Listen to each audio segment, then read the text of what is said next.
27%. That is the percentage of poverty in Los Angeles.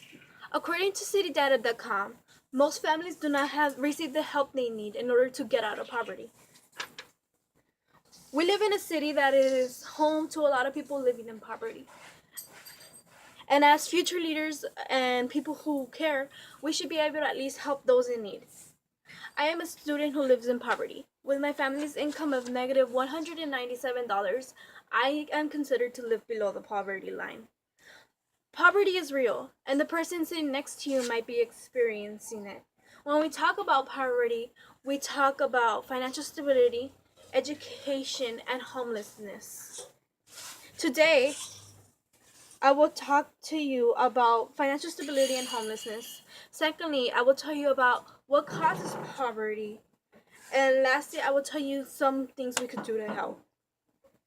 Everyone knows the basic. Low-income family cannot afford to much in their life, or homeless people who fell out of their way. Los Angeles is home to a lot of low income, and as an effect, many children who are low income do not get the best education. Many families in Los Angeles are low income, some even living below the poverty line. According to citydata.com, 22.1% of residents in Los Angeles live below the poverty line. Most families who live in poverty struggle. Some kids hardly see their parents because both parents have to work two jobs. And education has played a big part in our poverty. This student need index on the PowerPoint shows us a map of LAUSD schools, and these orange dots on the board represent the high need schools, and the red dots represent the highest need schools. As you could see, there's a lot of red and a lot of orange. And if you could see in District 7, which is in District 1 and a little bit of District 5, it's mostly on the South LA area and the East LA area where the high need schools are at. And according to the LA School Report, last updated on May 1st, 2014, the index establishes a new method of rating schools by need, based on a variety of factors, including neighborhood conditions that can affect the lives of students, like gun injuries, access to childcare, and asthma rate. Essentially, this index is telling you that students do not have the proper resources that they need. People living in poverty do not choose to live in poverty. Most of these people go to work for long hours just to help out their family.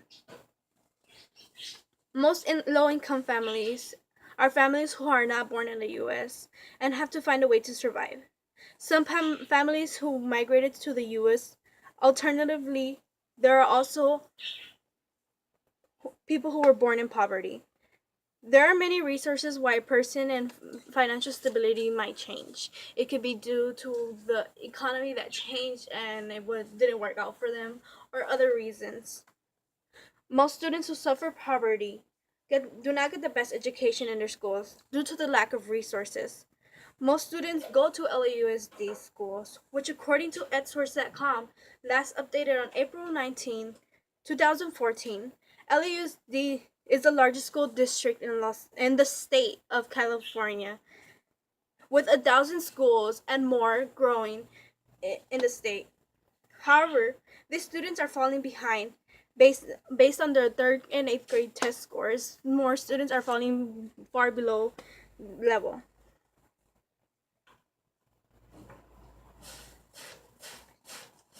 And most of these students end up dropping out of school or going into violence. LAUSD has set the LCAP, the local control funding, which is to help these students and give more funds to bring more resources into these schools, which I had showed you in the student need index. But even then, this plan has been made out since 2014, and we are now in 2016, and money has not been distributed to help out these students. There is no end to poverty. If we let it, poverty would only get worse, and it may even affect the future. There are lots of nonprofit organizations out there to help people in poverty. As we know, some of us may know the organization United Way of Greater Los Angeles. United Way works on three aspects of poverty, one being financial stability, the second one being education, and the last one being homeless veterans, helping homeless veterans. We can volunteer with United Way and see what we could do. Go to events. United Way hosts a lot of events that helps all these three aspects of poverty. We could even convince Cal State LA to partner up with United Way to convince students to go and raise money for these causes and participate in these events to show them what poverty is and what our people are going through.